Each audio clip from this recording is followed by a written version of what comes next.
Salve a igreja com a paz do Senhor Jesus. Gostaria de convidar você que trouxe o exemplar da Bíblia Sagrada para estar abrindo o Evangelho de Jesus, segundo escreveu o evangelista Marcos. Marcos capítulo 16, vamos ver o versículo de número 14 a seguir. Evangelho de Jesus, segundo escreveu o evangelista Marcos, capítulo de número 16, a partir do versículo de número 14. Todos encontraram? Diz assim a palavra de Deus: Mais tarde, Jesus apareceu aos 11, enquanto estavam reclinados ceando. Repreendeu-lhes a falta de fé e a dureza dos corações, porque não acreditaram no testemunho daqueles que o tinham visto depois de ressurreto. E lhes ordenou: enquanto estiverdes indo pelo mundo inteiro, proclamai o Evangelho a toda criatura. Aquele que crer e for batizado será salvo. Todavia, quem não crer será condenado. E estes sinais acompanharão aos que crerem.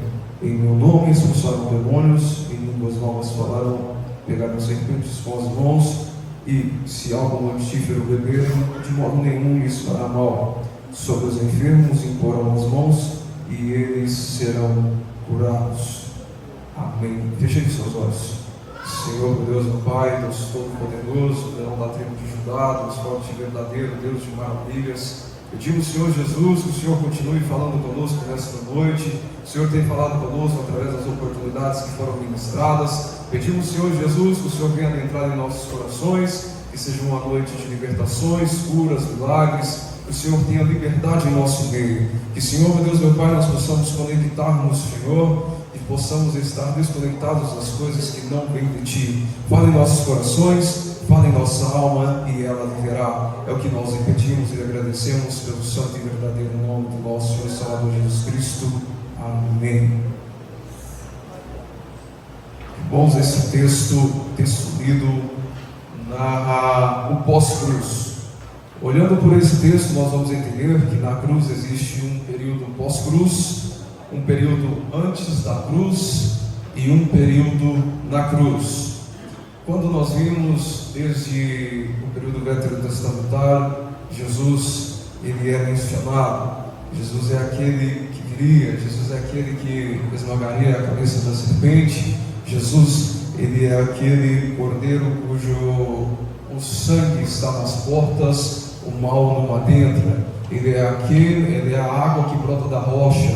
Ele é aquele que nos guarda e nos sustenta em meio a um período de deserto. Ele é a nuvem de glória, a coluna de fogo. Ele é aquele que vem guardando o seu povo. E desde o período veterotestamentário, Jesus, ele é dito: o Messias viria, o Messias vai vir. E durante um período a história vai dizer que vai surgir um homem chamado Teudos. Esse homem chamado Teudos, ele vai se autodenominar dizendo: eu sou o Messias, eu sou o Filho de Deus, eu sou o escolhido. E Teudos vai juntar um número grande de pessoas. Muitas pessoas vão estar ali ao redor de Teudos, e ele vai agrupá-los. E essas pessoas vão falar: esse homem é um homem muito inteligente, ele é realmente o Messias. Só que com o passar do tempo, Teudos morre. Teudos morrendo, então as pessoas se decepcionam. Eles vão ficar decepcionados. Só que a história continua a dizer que vai surgir um homem com o nome de Judas, o Galileu. Esse Judas, o Galileu, vai surgir da mesma forma de Teudos e vai dizer: eu sou o Messias, eu que sou o escolhido de Deus. E ele ajunta também um número de pessoas, mas ele ajuntando esse número de pessoas, vai passar um tempo, ele vai morrer, as pessoas vão ficar decepcionadas.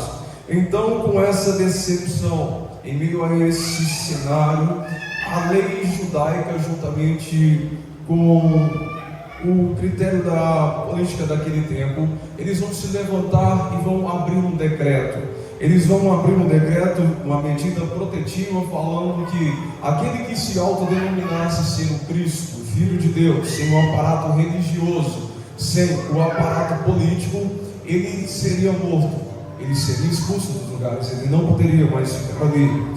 E Bíblia vai dizer que no dia de sábado Jesus está em uma sinagoga. Jesus entra, ele vai pegar o livro, ele mesmo vai abrir, ele vai abrir no livro de Isaías, e Jesus vai começar a ler e falar: o Espírito do Senhor está sobre mim.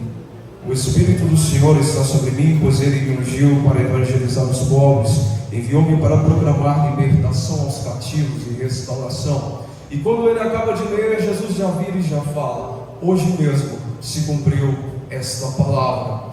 Quando eles escutam isso, eles ouvem que Jesus havia dito isso, eles já começam a expulsar Jesus, e Jesus é expulso. Ali nós vamos ver que o itinerante de Jesus vai começar. Jesus vem, vai proclamando o Evangelho, vai espalhando o amor, nem tudo foi tentado, mas em nada ele pecou. Ele é o verdadeiro Cordeiro de Deus. João vai dizer que ele é o verdadeiro Cordeiro de Deus que tira o pecado do mundo.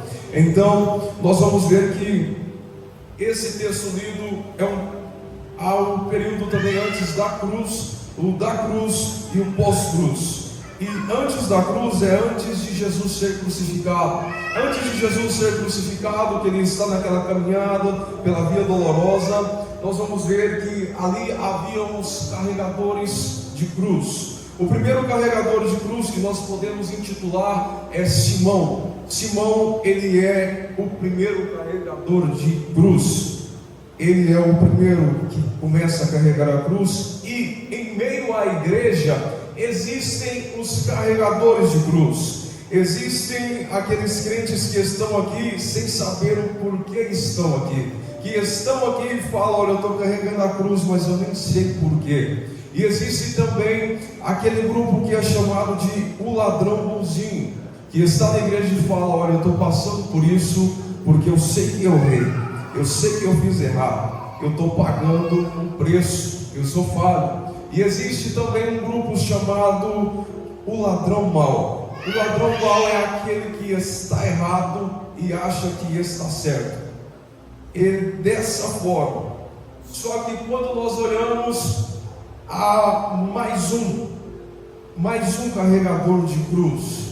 Nós vemos que há um carregador de cruz que ele carrega por amor, que ele carrega por bondade, que ele carrega por misericórdia, que ele carrega por mim, por você, por todos nós, que é Jesus. Ele carrega a cruz. Ele levou ali na cruz do Calvário o meu pecado, o seu pecado, os nossos pecados. Ele morreu por nós.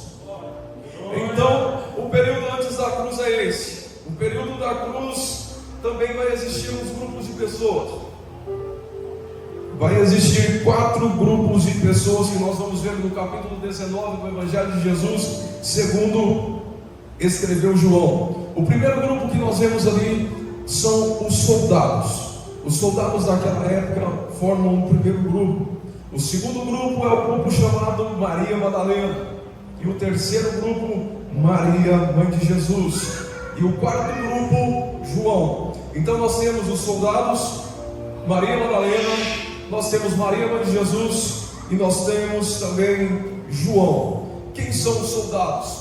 Os soldados são aqueles que estavam ali para proteger aquela multidão de chegarem até Jesus. Eles são aqueles patriotas, eles são aqueles que vão em nome da lei. Eles estão ali para matar, eles estão ali defendendo a sua própria bandeira. Para eles só a bandeira deles é a certa. Dentro da igreja tem também esses soldados. Existem esses soldados que eles olham e falam: olha, a igreja de fulano é errado, a igreja de Ciclano também é, de Deuteronômio também é, só a minha é a certa, só a minha igreja que é a perfeita. Ele não aceita nem irmãos de outras igrejas. Lógico que nós estamos passando por um período onde diversas igrejas que se autodenominam ser igrejas de Cristo estão apenas para arrecadar dinheiros das pessoas e estão em busca apenas de outras coisas que não são do agrado de Jesus. Há igrejas que se autodenominam falando: a minha é a certa, a minha que está correta, mas não vivem o Evangelho de Jesus. Deixam o mundo adentrar dentro da igreja, não pregam a palavra, não falam da palavra, não tem Jesus como o Senhor da igreja.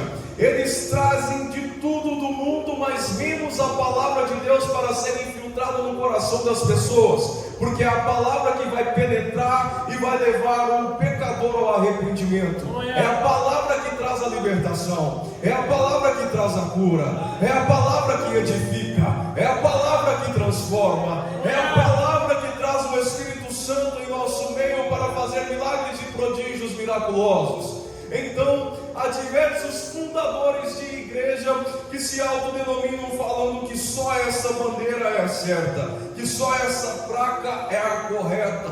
Nós vemos Charles Taze Russell, fundador dos Testemunhos de Jeová, que vão falar que só eles são os corretos. Nós vemos também José Smith Jr., fundador dos Mormons, que vão falar que Jesus Cristo é um polígamo casado com Marta e Maria em João 2, bodas no Caná. Nós vamos ver diversas outras religiões, como o budismo, o islamismo, que vão dizer que elas são as corretas, mas não tem a Bíblia pautada, não tem a Bíblia como um livro de crédulo de declarações de fé. Nós assembleanos, nós temos a palavra de Deus, nós temos a palavra como nosso manual, nós temos o nosso livro de declarações de fé, que sempre vai começar dizendo: nós cremos, professamos e ensinamos que Jesus cura, Ele liberta, Ele salva, Ele transforma e em breve voltará para buscar a sua igreja. E nós temos também um segundo grupo que está ali aos pés da cruz. O segundo grupo que está aos pés da cruz, chamado Maria Madalena. Se perguntarmos: Maria Madalena, por que você está aos pés da cruz? Ela vai olhar e vai dizer: eu só estou aqui por gratidão. Eu ia ser morta, apedrejada pela cultura daquela época, mas Ele barrou e eu sou grato a Ele. Eu achei muito barato, pastor, ser Maria Madalena. Eu acho muito barato ser ela. É aquele tipo de pessoa que a gente olha e fala: você é crente? Sou, porque Jesus me transformou e eu não bebo mais. Você é crente? Sou, porque eu parei de fumar. Você é crente? Sou, porque eu estava acometido por um câncer, mas Jesus chegou e me curou, e eu sou grato a Ele pelo que Ele fez. Então, essas pessoas se autodenominam ser cristãs pelo que Deus as livrou de algo, ou as curou de algo, mas não pelo que Cristo é. Então, esse grupo de Maria Madalena é muito simples, é muito fraco, é um grupo que não dá para ser não. Temos também um terceiro grupo, Maria, mãe de Jesus. Maria também estava ali aos pés da cruz. E se nós perguntarmos: Maria, por que a senhora está aos pés da cruz? Ela vai olhar e vai falar: eu estou aqui porque Ele é meu filho. Eu estou aqui porque é família, né? Ele é meu filho, eu estou aqui por causa disso. E irmãos, na igreja também tem um grupo chamado Maria, mãe de Jesus. Só estão aqui porque meu pai é crente, eu estou na igreja. Eu estou na igreja porque meu tataravô, ele está aqui desde quando foi fundado. Eu estou aqui, é coisa de família. Mas o que eu quero te falar, que a família pode ser crente, mas se tu não for verdadeiramente aceitar Jesus como seu único Salvador e Senhor, tu não vai para o céu não, você fica aqui. Então, filho de peixe pode até ser peixinho, mas filho de crente não é crentinho não. Filho de crente tem que nascer de novo, tem que passar nas águas, tem que aceitar Jesus, tem que deixar de entrar dentro do coração, tem que deixar a palavra transbordar e ter uma vida digna, virada totalmente para Ele. Você precisa ter um relacionamento com Ele, precisa ter uma vida com Ele, porque a salvação, ela é individual. E tem um outro grupo. O outro grupo é chamado de João. Sabe por quê? Porque João está aos pés da cruz sem interesse nenhum. Se alguém olhar para ele e falar: João, por que você está aos pés da cruz? Você tem alguma promessa? João vai olhar e falar: não, eu não tenho nenhuma promessa, mas eu estou aqui aos pés da cruz. Vamos olhar e vamos falar: mas Pedro já voltou até pescar, já saiu daqui, já foi para lá, e você ainda continua aos pés da cruz? Ele vai olhar e vai falar: eu não consigo viver sem o amor dele. Eu estou aqui sem nenhum interesse, porque a mensagem dele é como um fogo fumegante dentro do meu coração dia após dia. Eu sou aqui porque eu sou um voluntário. É mais ou menos assim: se eu cantar, eu continuo sendo crente. Se eu pregar, se eu não cantar, eu continuo sendo crente. Se eu não pregar, eu continuo sendo crente. Se eu não for consagrado, eu continuo sendo crente. Se o pastor não me visitar, eu continuo sendo crente. O que eu quero é ir para o céu. Eu quero é adorar o Deus desta igreja. Não importam as circunstâncias, não importam as dificuldades. O que eu quero é deixá-lo adentrar em meu coração e ter uma vida de relacionamento com Ele.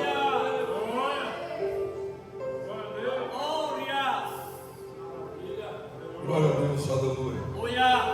João está aos pés da cruz sem nenhum interesse. Não tem nenhum interesse em estar ali. A igreja primitiva foi fundada e nós vemos que começaram a matar os outros discípulos. Todos nós lembramos. Aí morre um Pedro, morre um Tiago à espada, os outros discípulos estão morrendo. E quem ficou? Aquele que estava aos pés da cruz sem interesse, João. Enquanto todos os discípulos estão morrendo, pensa, imagina Deus falando: eu preciso de um João vivo, eu preciso dele. Tentaram matar o João, tentaram acabar com a vida dele. Aí um dia que eles olham e falam: nós não estamos conseguindo matar esse homem, vamos pegar um decreto e vamos jogá-lo lá na ilha de Patmos, uma ilha de diversas pedras, uma ilha rochosa. Eles pegam o João, que já está ali velhinho, jogam ele pela ladeira abaixo, pelo abismo abaixo. Imagina o João saindo, caindo todo machucado, velhinho. Deus olhando e dizendo: ei João, eu quero te mostrar uma coisa. Eu vou te mostrar uma coisa que eu não mostrei para ninguém ainda. O João vai entrando, Deus vai levando ele, vai mostrando ele o céu, e vai mostrando, e ele vai pegar e vai começar a escrever. João não pega, ele não escreve que Jesus estava com o rosto desfigurado. Ele não fala que na cabeça de Jesus estava com uma coroa de espinhos. Ele não fala que Jesus estava com o corpo todo ensanguentado. Ele não fala nada a respeito disso. Mas ele começa a escrever dizendo: o seu rosto era como o sol do meio-dia que brilha. Na sua cabeça não tinha uma coroa de espinhos. Os seus pés não estão pisando nem cravados, mas com o sangue derramado. Os seus pés são como o latão reluzente da fornalha. E na sua coxa está escrito: Rei dos Reis, Senhor dos Senhores. Quem está aos pés da cruz sem interesse vai chegar a lugares que o homem mortal nunca imaginou chegar. Eu quero te perguntar nessa noite: quem é você aos pés da cruz? Quem é você aos pés da cruz de Jesus nesta noite? A nossa igreja é uma igreja bonita, é uma igreja grande, é uma igreja que cresceu, é uma igreja que pode ter começado em uma casa, pode ter começado em uma garagem, cultos ao ar livres, pode ter começado naquela simplicidade, somente cantando o hino da cruz, o hino 15, aquele hino maravilhoso, o hino que muitas igrejas nem cantam mais. Pensa só, quando começa do nada, não tem verba governamental, aqui não tem grandes empresários, é a viúva pobre que vai mantendo a fidelidade da igreja, que vai pegando o que ela tem e vai sendo fiel, porque se você dá o dízimo de um valor X, mas não total, Deus vai cobrar de você, porque antes você não tinha nada, e agora que Deus liberou a bênção sobre você, você já para até de ser fiel. Então, quando nós voltamos para o texto, eu fico pensando, como que grandes empresas quebram? Como que grandes lugares vão à falência? Grandes supermercados, grandes faculdades, lugares de alto nível elevado social econômico vão chegando à decadência e quebram. E por que a igreja não quebra? Por que a igreja não fale? Se nós observarmos o que mantém uma sociedade hoje de pé, eu coloquei alguns pontos, algumas colunas. A primeira coluna de uma sociedade se chama família. A família está indo cada vez de mal a pior. Há um índice de divórcio que está crescendo muito. Há mais de 20 anos não tinha um índice como nos dias atuais. A família está em decomposição. Estão querendo entrar até dentro da igreja com um divórcio. Nós temos que tomar cuidado com isso. Então, a primeira coluna que mantém uma sociedade de pé se chama família. A segunda é a educação. A educação também está em processo decadente, está indo de mal a pior. Estamos tendo diversas fraudes, até no Enem agora está tendo fraude. A terceira coluna que mantém uma sociedade de pé se chama saúde. A saúde também está indo de mal a pior. O Sistema Único de Saúde, conhecido como SUS, cada vez com mais filas, cada vez mais decadente, cada vez as pessoas indo de mal a pior no período da saúde. Faltam remédio, faltam médicos, faltam diversas coisas. E a quarta coluna que mantém uma sociedade de pé se chama igreja. A igreja é um lugar que pode mudar o município. A igreja é o único sistema que pode fazer a diferença. Podem trabalhar com a linha socialista, podem trabalhar com antidepressivos, podem trabalhar com a forma educacional, podem trabalhar até com a forma farmacêutica, podem trabalhar com os melhores psicólogos, psiquiatras de uma sociedade. Eles podem até remediar, mas curar só existe um lugar: a igreja do Deus Todo-Poderoso. Porque aqui você pode olhar na cidade, você pode encontrar o pior cachaceiro dessa cidade, você pode encontrar o pior maconheiro desta cidade, você pode encontrar o pior ladrão desta cidade. Mas se alguém olhar e falar: se você for para a igreja dos crentes, eu creio que Jesus vai te mudar, eu creio que Jesus vai te libertar e ainda vai te fazer um presbítero. Pode olhar para uma mulher imunda, para uma mulher prostituta e falar: olha, se você aceitar Jesus, vai mudar a tua história e você ainda vai cantar no círculo de oração. Então, a quarta sociedade, ela não fale, é a igreja.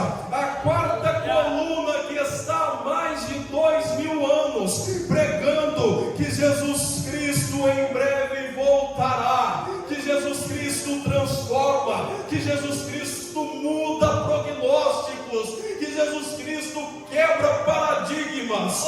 É a igreja. Mas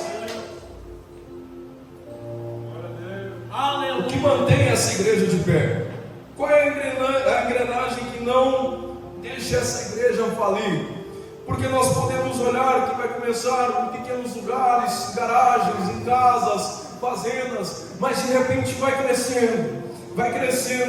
O povo começa a trabalhar, Deus começa a avivar, começa a multiplicação.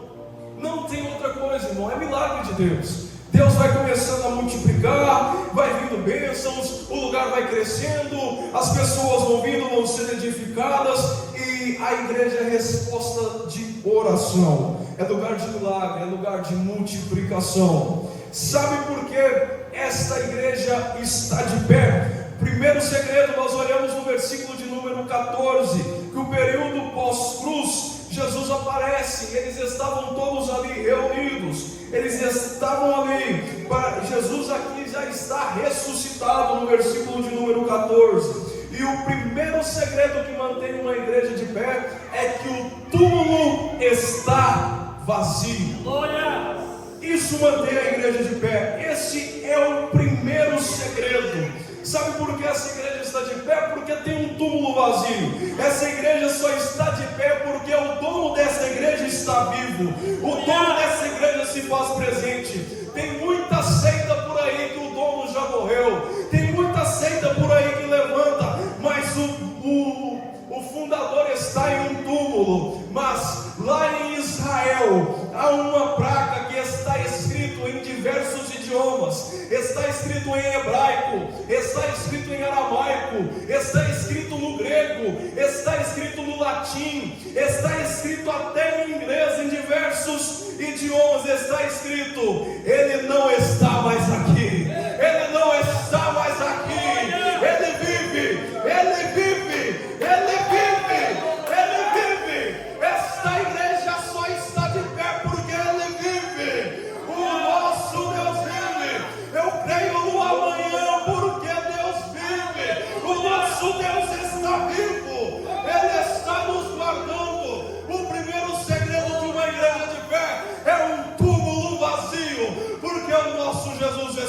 ressuscitou.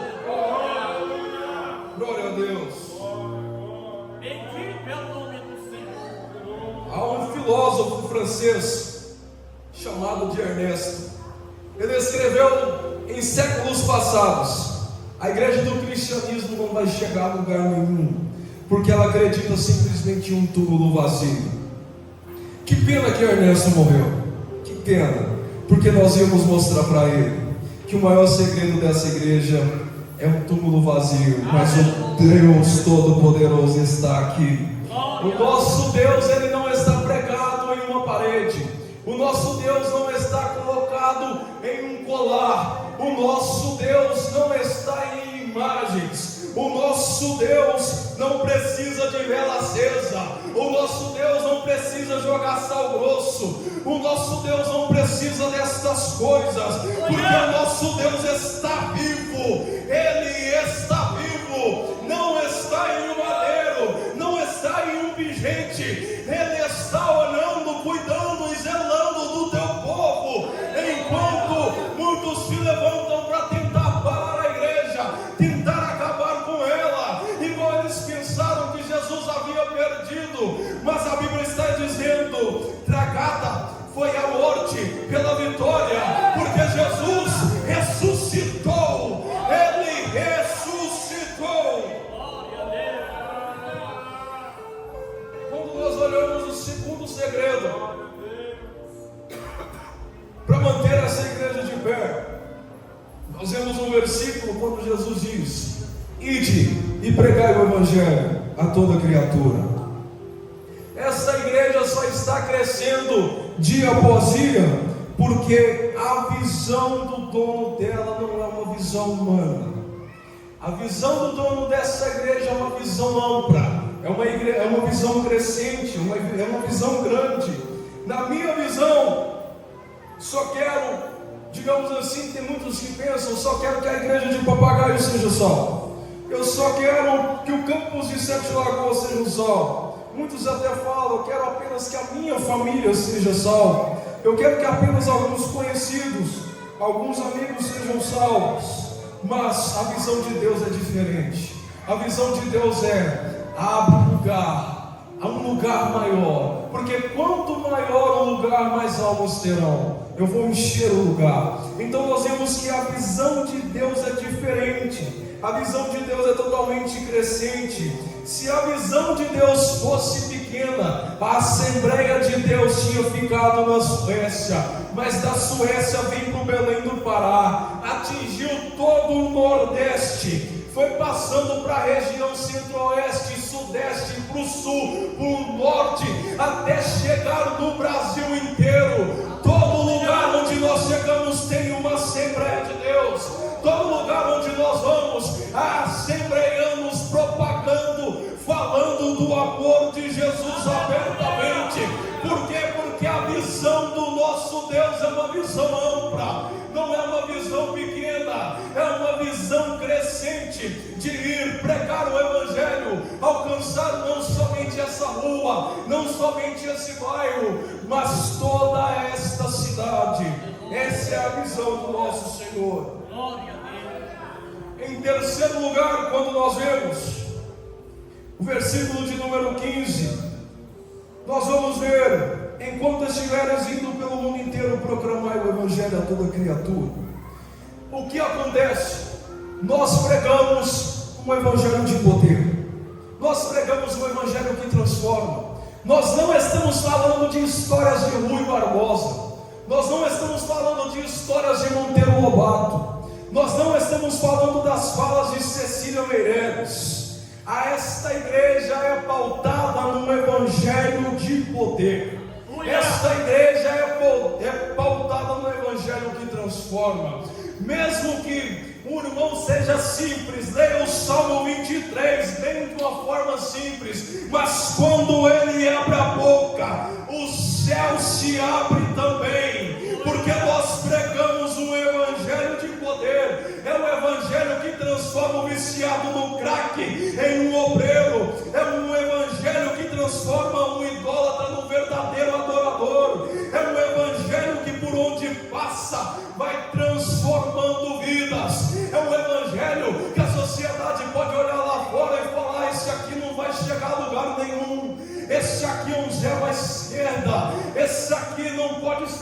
contado, esse aqui tem poucos dias de vida, mas o Evangelho é tão magnificante que quando as pessoas julgam, quando as pessoas apontam, lá do céu Deus olha e fala: para você não tem valor, para você não chega a lugar nenhum, mas nas minhas mãos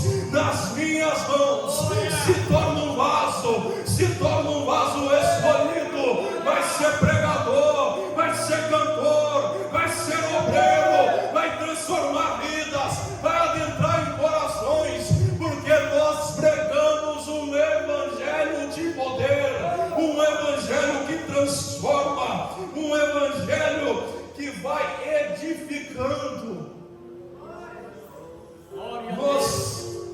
Há muitos que só querem correr atrás de profetas, profecias, profetas mentirosos, profetas que chegam e falam: olha, assim diz o Senhor, mas tem uma vida de mentira, tem uma vida de fraude.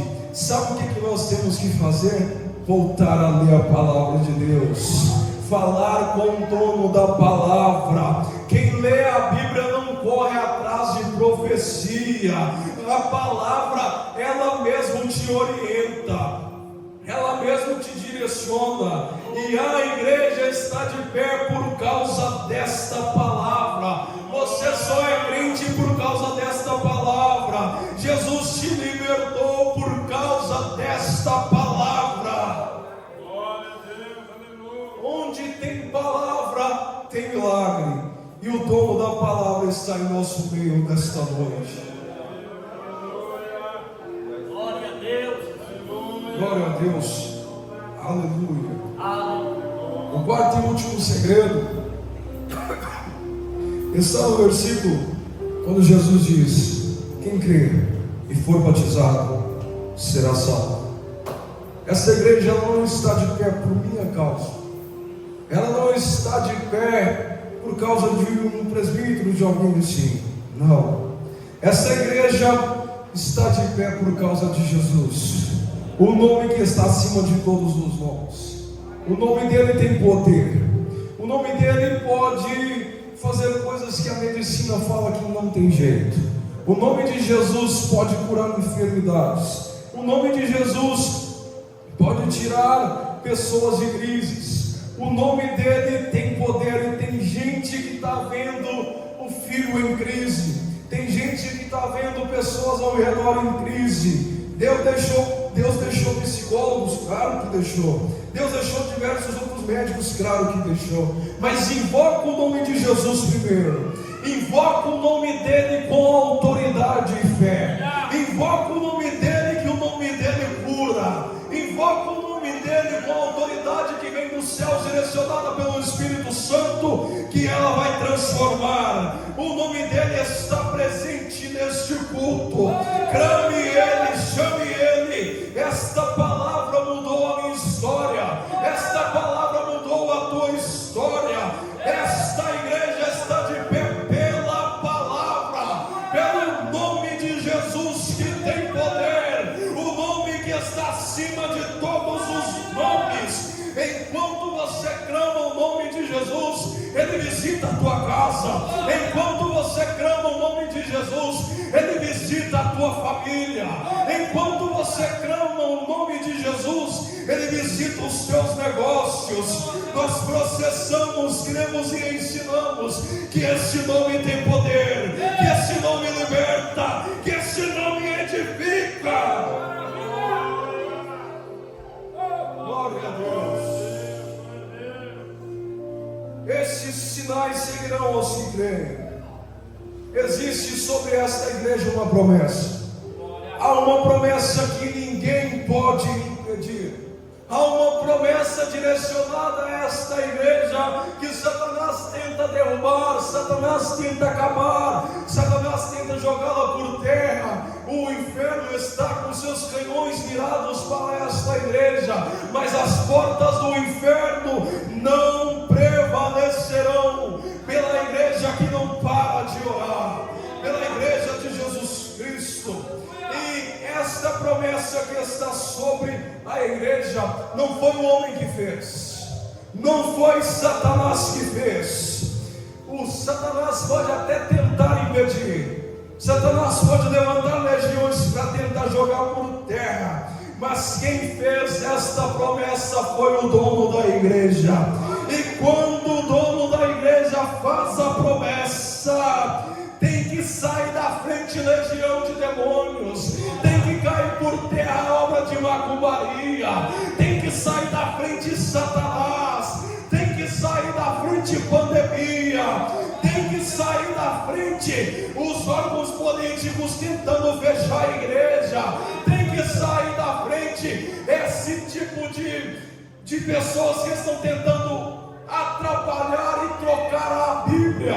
Tem que sair da frente tudo isso, tem que sair da frente a luta, tem que sair da frente toda essa violência, tem que sair esses decretos contra a palavra de Deus, não ficam de pé, não prevalecem, porque esta igreja está debaixo da promessa do Deus Todo-Poderoso, e a promessa é que Ele vai voltar para buscar a sua igreja, que não se entrega pela carnalidade, que não se entrega pelas concupiscências da carne, que não